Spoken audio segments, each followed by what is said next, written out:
ನೋಡು ಗೆಳೆಯ, ಒಂದು ಮಾತು ಹೇಳ್ತೀನಿ ಕೇಳು. ನಿನ್ನ ಜೀವನದಲ್ಲಿ ನೀನು ಅದನ್ನು ಮಾಡಬೇಕು, ಇದನ್ನು ಮಾಡಬೇಕು, ಅದನ್ನು ಸಾಧಿಸ್ಬೇಕು, ಇದನ್ನು ಸಾಧಿಸ್ಬೇಕು, ಏನೇನೋ ಅನ್ಕೊಂಡಿರ್ತೀಯ. ಆದರೆ ಅದನ್ನೇ ನೀನು ಮಾಡೋದಿಲ್ಲ. ಯಾಕಂದರೆ ನಿನ್ನ ಜೀವನದಲ್ಲಿ ಬರೀ ನೀನು ಟೈಮ್ ಪಾಸ್ ಮಾಡ್ತಿದ್ದೀಯ. ಆ ರೀಲ್ಸನ್ನು ಸ್ಕ್ರೋಲ್ ಮಾಡಿದೆ, ಅದನ್ನು ಮಾಡಿದೆ, ಇದನ್ನು ಮಾಡಿದೆ, ಇದರಲ್ಲೇ ಟೈಮ್ ಪಾಸ್ ಮಾಡ್ತಿದ್ದೀಯೋ ಹೊರತು ನಿನ್ನ ಗುರಿ ಕಡೆ ನೀನು ಗಮನ ಹರಿಸ್ತಿಲ್ಲ. ಒಂದು ಬಾರಿ ನಿನ್ನ ಗುರಿ ಕಡೆ ಗಮನ ಹರಿಸ್ ನೋಡು ಗೆಳೆಯ, ನಿನ್ನನ್ನು ತಡೆಯೋರು ಯಾರೂ ಇರೋಲ್ಲ, ತುಳಿಯೋರು ಯಾರೂ ಇರೋಲ್ಲ, ನಿನ್ನ ಮುಂದೆ ನಿಲ್ಲೋರು ಯಾರೂ ಇರೋಲ್ಲ. ನೀನು ಗೆದ್ದೇ ಗೆಲ್ತೀಯ, ಇದಂತೂ ನಿಜ.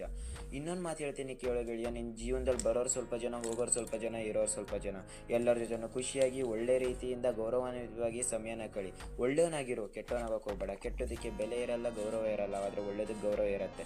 ಒಳ್ಳೆಯದ್ರಲ್ಲಿ ನೋವು ಅಂತೂ ಸಹಜ. ಒಳ್ಳೆಯದ್ರಲ್ಲಿ ಆ ನೋವನ್ನು ತಡ್ಕೊಂಡು ಯಾವಾಗ ನೀನು ಎಲ್ಲರಿಗೂ ಪ್ರೀತಿಯನ್ನು ಹಂಚ್ತಾ ಬೆಳಿತೀಯೋ, ಎಲ್ಲರೂ ನಿನ್ನನ್ನು ಇಷ್ಟಪಡ್ತಾರೆ, ಎಲ್ಲರೂ ನಿನ್ನನ್ನು ಗೌರವಿಸ್ತಾರೆ, ಎಲ್ಲರೂ ನಿನ್ನ ಜೊತೆನೇ ಇರ್ತಾರೆ. ಯಾರೂ ಏನು ಬಿಟ್ಟು ಹೋಗೋದಿಲ್ಲ. ಇದೊಂದು ಮಾತು ನೆನ್ಪಿಟ್ಕೋ ಗೆಳೆಯ.